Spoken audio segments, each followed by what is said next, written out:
Selamat pagi, Bu. Pagi Perkenalkan, dok. nama saya Dr. Made yang berjaga di klinik pertama ini. Kalau boleh tahu dong Ibu siapa ya? Dewi, Oh ya, umurnya berapa, Bu? 28 tahun. Untuk tempat tinggalnya? Di Tembalang. Kalau boleh tahu pekerjaan sehari-harinya? Ibu rumah tangga. Oke, ini Ibu mau pemeriksaan adiknya? Iya, ini adiknya. Namanya siapa? Putra. Adik Putra, umurnya? 10 bulan. 10 bulan. Mungkin bisa diceritakan Bu keluhannya? Iya, jadi ini kan adiknya kan udah 10 bulan dok. Tapi pas saya ikut posyandu beberapa bulan ini tuh udah 2 bulan tapi dia nggak naik-naik beratnya. Terus kata petugas posyandunya suruh diperiksain aja gitu. Mungkin ada keluhan tidak mau makan atau gimana? Iya kan kebetulan kan emang saya hamil lagi. Iya. Terus adiknya emang jadi susah makan kan, asinya juga nggak bisa toh Bu. Terus saya cuma ngasihnya makannya bubur pakai tepung. Bubur pakai tepung. Normal. Iya. Menangis ya? Menangis. Sehat bagus. Nggak ada kelainan apa-apa ya? Nggak ada. Berat badannya juga normal? Normal. Panjang badannya juga normal? Iya. Oke Bu, nanti saya akan melakukan pemeriksaan soal Dedek Putra. Nanti saya akan menimbang beratnya dulu sama mengukur panjangnya ya Bu. Nah tapi nanti saya butuh bantuan Ibu biar Adik Putranya bisa tenang ya. Dan nanti mungkin waktu pengukuran saya butuh dilepas pakaiannya begitu. Oh iya. Ya, apakah Ibu sedia? Iya nggak apa-apa. Nah, saya cuci tangan dulu ya Bu. Ya baik Ibu, nanti saya akan melakukan pengukuran berat badan Dek Putra dulu dan nanti tolong dilepaskan dulu ya Bu pakaiannya.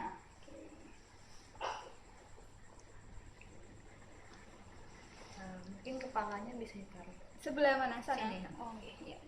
Nah, tolong dipegangi ya Bu biar tidak gerak-gerak. Bu pegangnya dari sini.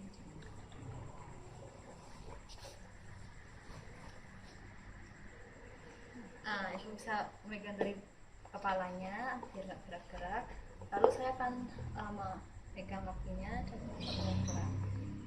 Oh iya, didapatkan pengukurannya 70 cm ya Bu. Aspeknya pengukuran dilakukan 3 kali. Kemudian saya akan melakukan pengukuran berat badan ya Bu. Nanti kan ini sudah dilepas ya bajunya, bisa ditaruh aja. Tapi sebelumnya saya akan memastikan bahwa skalanya berada di angka 0. Sudah angka 0. Baik Bu, bisa tolong ditidurkan. Nah, kemudian kita akan menunggu sampai bayinya tenang dan kita melakukan pengukuran dan lihat di skala berapa. Baiknya dilakukan selama 3 kali agar mendapatkan nilai yang bagus atau yang presisi. Didapatkan beratnya 6,2 kg Ibu. Setelah melakukan pemeriksaan antropometri, maka langkah selanjutnya adalah memplotkan hasil pengukuran antropometri ke dalam kurva WHO. Didapatkan data berat badan pasien berumur 10 bulan tadi adalah 6,5 kg. Maka kita plotkan ke kurva weight for age boys dari kurva WHO berada di daerah kurang dari min 3 SD sehingga berat badan sangat rendah. Untuk data panjang badan, kita plotkan ke kurva length for age boys, di mana pasien berusia 10 bulan dengan panjang badan 70 cm. Kita plotkan ke kurva berada di daerah antara min 1 sampai min 2 SD, yang artinya perawakan pasien normal. Untuk menentukan status nutrisi pasien, maka kita plotkan data ke kurva weight for length boys. Kita plotkan ke kurva berada di daerah kurang dari min 3 SD, yang artinya status nutrisi pasien adalah gizi buruk.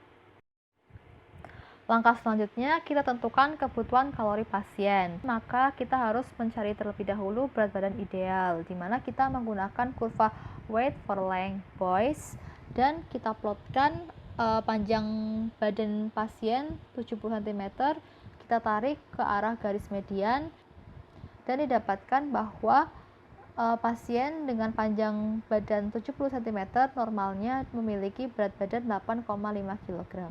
Lalu kita tentukan usia tinggi badan. Kita menggunakan kurva length for age boys, di mana kita masukkan atau kita plotkan panjang pasien yaitu 70 cm dan kita tarik ke arah garis median. Didapatkan bahwa seorang bayi yang memiliki panjang 70 cm normalnya berusia 7,5 bulan. Lalu kita tentukan RDA-nya. Tadi kita mendapatkan bahwa usia tinggi badan pasien yaitu 7,5 bulan.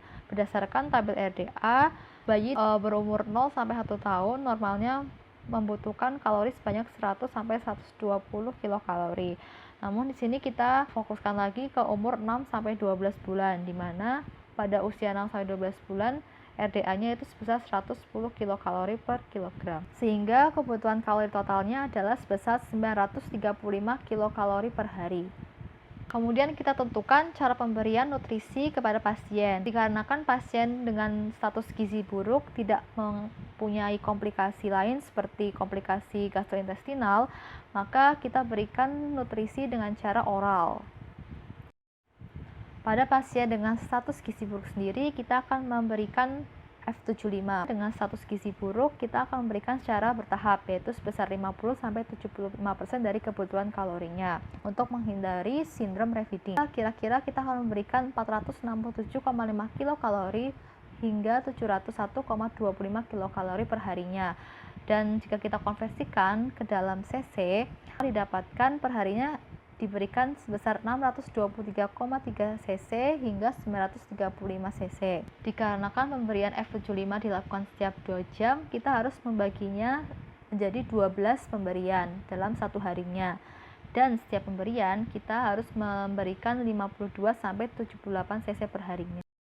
Sebagai tambahan, apabila tadi kita menggunakan ketentuan RDA-nya itu sebesar 100 sampai 120 kilokalori per kilogram berat badan per hari, kita membutuhkan 850 sampai 1020 kilokalori per hari.